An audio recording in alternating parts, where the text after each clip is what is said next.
संविदा में आ गया।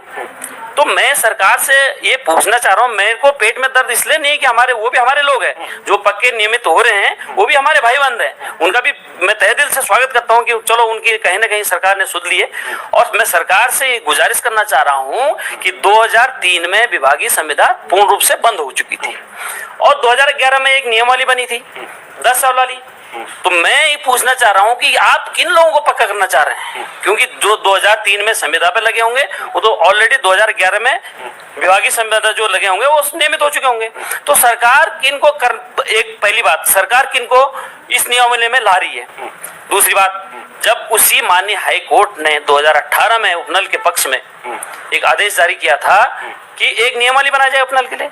और जो हमारा जीएसटी है उसको हटा दिया जाए। हमारा 18% जीएसटी कटता है हमारे वेतन से। तो मैं सरकार से गुजारिश कर रहा हूं कि ये जो नियमावली बन रही है इसमें उपनल को भी शामिल करें, अन्यथा इसका प्रमाण बहुत भयंकर होने वाला है। और मैं आपके चैनल के माध्यम से कहना चाह रहा हूं कि आज हमारी संयुक्त मोर्चा की एक बड़ी मीटिंग है जिसमें हम डिसीजन लेंगे कि आगे अगर, पहले तो मैं कह रहा हूं अभी विधानसभा सत्र कल से भी शुरू है, उस सत्र में हमारी भी ये मांगे रखें और इस नियमावली में हमें भी लाएं। और हम भी इसी प्रदेश के बच्चे हैं, हमने भी 10-15 साल गोल्डन जो पीरियड होता है वो हमने डिपार्टमेंट को दे दिया है। और अब सरकार को ये चाहिए थी कि 2018 में जो हमारे माननीय हाईकोर्ट ने डिसीजन दिया था उसमें हमें भी इम्प्लीमेंट करें। तो अगर ये बात नहीं होती है तो एक प्रदेश व्यापी हम आंदोलन करने जा रहे हैं जिसकी सारी जिम्मेदारी शासन प्रशासन की होगी। गोयल जी, इससे पहले जितना मुझे याद है खंडूड़ी सरकार में भी नियमितीकरण हुआ था, हरीश रावत जी की सरकार में नियमितीकरण हुआ था, अब इस समय नियमितीकरण हो रहा है, तीसरा ये चांस है। दोनों जो 2 बार नियमितीकरण हुए उसमें और इस समय पर जो प्रारूप बन रहा है इसमें क्या अंतर है? देखो, प्रारूप मैं आपके माध्यम से कहना चाह रहा हूं कि 2003 से विभागीय संविदा बंद है। अगर सरकार ने एक चीफ सेक्रेटरी महोदय का स्पष्ट आदेश है 2003 का कि अगर कि 2004 में उपनल की स्थापना हुई, चीफ सेक्रेटरी महोदय ने स्पष्ट आदेश कर रखे हैं कि अगर आपको कहीं भी विभागीय संविदा या आउटसोर्स से या दैनिक किससे भी आपको लेने हैं तो आप उपनल को प्रायोरिटी देंगे या पीआईटी से लेंगे। अब यहाँ तो मेरी समझ में तो ये बात नहीं आ रही कि जब 2003 से विभागीय संविदा बंद है तो ये लोग कौन से हैं, जबकि मैं आपको तो मेरे से ज्यादा पता होगा विभागीय संविदा या संविदा पर रखने के लिए या तदर नियुक्ति या दैनिक वेतन अगर आप विभागीय कोई विभाग रखता है तो उसकी 2 चीजें के अनुरूप विभाग रख सकता है, या तो वो माननीय मंत्रिपरिषद के कैबिनेट के उस पे ले जाए, कैबिनेट पास करे इस चीज को,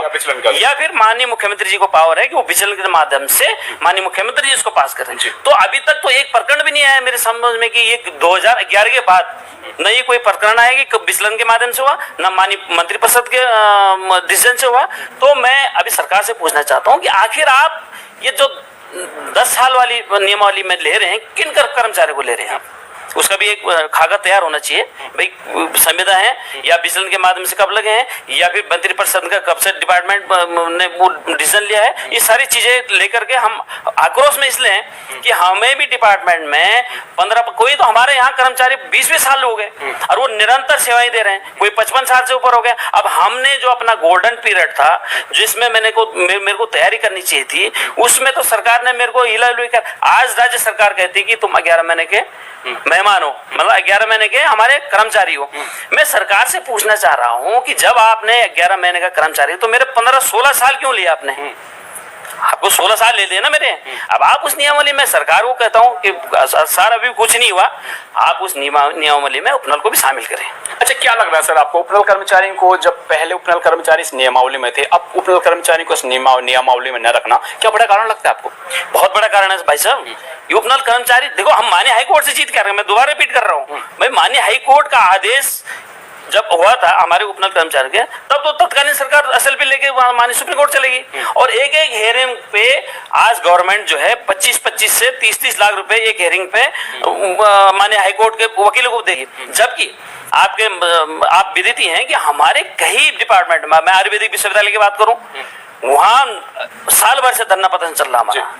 10-10, 12-12 महीने से वेतन नहीं मिला लोगों को, और सरकार के पास इतना पैसा है कि हमारे खिलाफ जो है माननीय सुप्रीम कोर्ट में 25-25, 30-30 लाख रुपए दे रही। तो सरकार ये नहीं सोचती कि भाई ये लोग काम कर रहे हैं, 10 वर्षों से काम कर रहे हैं और बड़े ईमानदारी और मेहनत से काम कर रहे हैं, तो इनको लिया जाए। मैं आपके माध्यम से कहना चाहता हूँ, अभी हमारे 3 डिपार्टमेंट माननीय हाई कोर्ट से जीत के आए थे। Sale tax